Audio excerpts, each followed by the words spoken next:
Hiriyaa dadhabaa. Hiriyaa dadhabaa.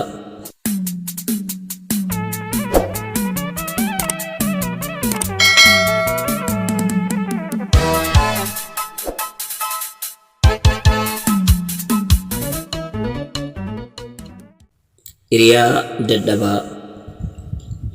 Hiriyaan dadhabaan yoo ati isa caalte sammuu dhukkubsata, yoo ofii si caale ammoo si tuffata. Arraba mi'aayee of fakkeessee gaarii ittiin si gaadi'uuf siif guduunfa kirrii. Rakkoo kee ilaalee imimmaan fakkeessaa dhangalaasee boo'a, garaa si dhokfatee funyoo shiraa foo'a. Erga hiriyaa taatee walumaan jiraatta amantee hin shakkitu, qoree bishaan keessaati waraansan argitu. Kiyyoo si waraanuuf siif qarata qeensaa, jilba si laaffisee si mursiisuuf deemsa. Sirrii miti jedha daandiin adeemsa kee, hamilee si cabsee maseensuuf kaayyoo kee. Gaafa ati gufattee kuftee geessu lafa, dugda sitti galee ishoo jedhee kolfa, hiriyaan dadhabduun sitti taati golfaa. Gaafa mucucaattee tasagatan tartu, gaafa sana firaa fi diina kee kan ati barattu. Namni nama ta'eef hundumaan amanin, iccitii garaa kee hundumaatti hin himin. Osoo karaan buune daandii akeekkadhu, harka tokko baasi tokkommoo dhokfadhu. Hiriyaan kee kan kaleessaa, hiriyaan kee isheen ammaa, hiriyaan kee kan ganamaa.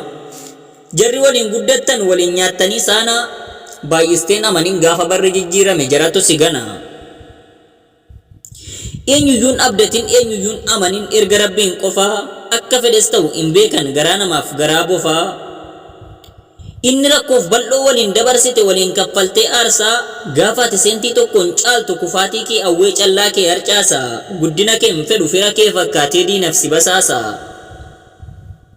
Gaarii kee dhaga'uun marrumaan saguba, guddina kee arguuf mataatu dhukkuba. Silas diinni diinuma gurraacha fi adii hin qabu. Ta'us garuu jechaaf gochi diinaa, mogolee si cabsee daandii adeemsa kee addaan muruu hin qabu. Oduu yoo dhageesses gaarii fi amturraa, miila kee micciirin galmatti deemturraa.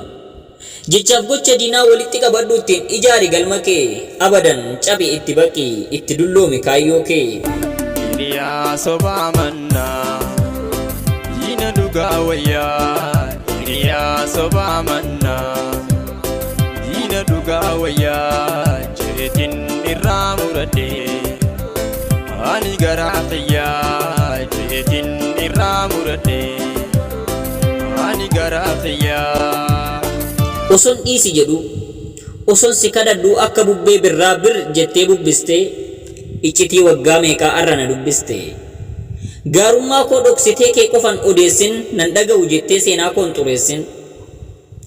Lafa deemtu hundatti gaarummaa koo dhoksitee ammeenya koo qofa maaliif odeessita? Gaafan argitu garaa kee dhoksitee ilkaan addeessita. Garaan koo madaadha irra keessan kolfa, adaraa abbaa keetii natti hin ta'in golfa. Akkuma ani si lagadde atis na lagadhu achinarraa gori. Ani si jibbeeraa deemi carraa kee mokkori.